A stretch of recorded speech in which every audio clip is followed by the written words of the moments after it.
কংগ্রেসের সঙ্গে দূরত্ব বাড়ছে সিপিএমের। পরিবর্তিত পরিস্থিতি বদলেছে মানে অতীত মিথ্যা নয়। এমার্জেন্সির কালো অধ্যায়কে উপেক্ষা করা যায়। কংগ্রেসের মধ্যে আরএসএস এর লোক আছে এবং কংগ্রেসের সঙ্গে সমঝোতা প্রসঙ্গে বিস্ফোরক সিপিএম নেতা বিকাশ রঞ্জন ভট্টাচার্য। সেখানে তিনি এমার্জেন্সির প্রসঙ্গ তুলে এনেছেন, সাইবাড়ির ঘটনা তিনি সামনে এনেছেন এবং তিনি বলছেন যে পরিবর্তিত পরিস্থিতি বদলেছে মানে অতীত মিথ্যা নয়। আমরা এই বিষয় নিয়ে আরো বিস্তারিতভাবে জানবো। মৌমিতা চক্রবর্তী রয়েছেন টেলিফোন লাইনে প্রতিনিধি। মৌমিতা, দেখো, বিকাশ রঞ্জন ভট্টাচার্য তিনি বলছেন যে কংগ্রেস তাদের যে শ্রেণী শত্রু, সেই সত্যিটা কিন্তু এখন অব্দি মিথ্যা হয়নি। কারণ কংগ্রেসের সঙ্গে সমীকরণের পরিবর্তন হয়েছে মানে অতীতটা একেবারেই অন্যায় নয়, অতীতটা ভুলে যাওয়ার মতো নয়। এবং অতীতটা মনে করিয়ে দিয়েই তিনি বললেন যে ৭১-এর আগে বা এমার্জেন্সি পিরিয়ড সেটা যেমন সত্যি, তেমন কংগ্রেসের হাতে বামপন্থী কর্মী সমর্থকদের খুন হওয়ার বিষয়টাও সত্যি। যে সমস্ত কংগ্রেস কর্মীদের এই নিয়ে গায়ে সমস্যা হচ্ছে, তারা আর আদতে অতীতটাকে অস্বীকার করতে চাইছেন, ইতিহাসটাকে মানতে চাইছেন না।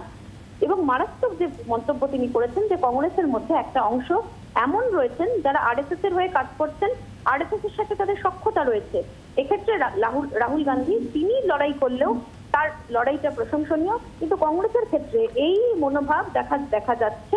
কিন্তু পরিবর্তিত যে পরিস্থিতি, তাতে কংগ্রেসের সঙ্গে সম্পর্ক ভালো রাখা সেটাও জরুরি।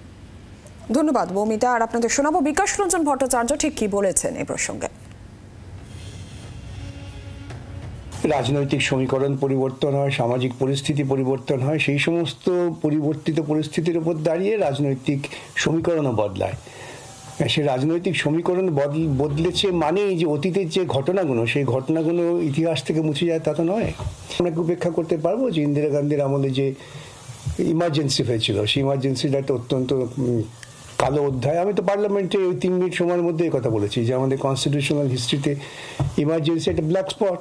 পাশাপাশি ইন্দিরা গান্ধী ক্ষমা চেয়েছেন, সেটাও বলেছি। এখানে ঐতিহাসিক ঘটনা, সাইবাড়িতে যে ঘটনা ঘটেছিল সেই রকম একটা উত্তাল সময়ে যখন কংগ্রেসের মধ্যে বহু অংশের মানুষ ছিলেন, এখনও দেখা যাচ্ছে কংগ্রেসের মধ্যে একদল মানুষ আছেন যারা প্রকৃতপক্ষে আরএসএস এর দিকেই তাদের মতামত প্রকাশ করছেন, তাদের ভূমিকা যার বিরুদ্ধে রাহুল লড়াই করছেন। অতএব সাইবাড়ির ঘটনা একটা ঘটনা, সেই ঘটনা ইতিহাস থেকে মুছে দেওয়া যায় না।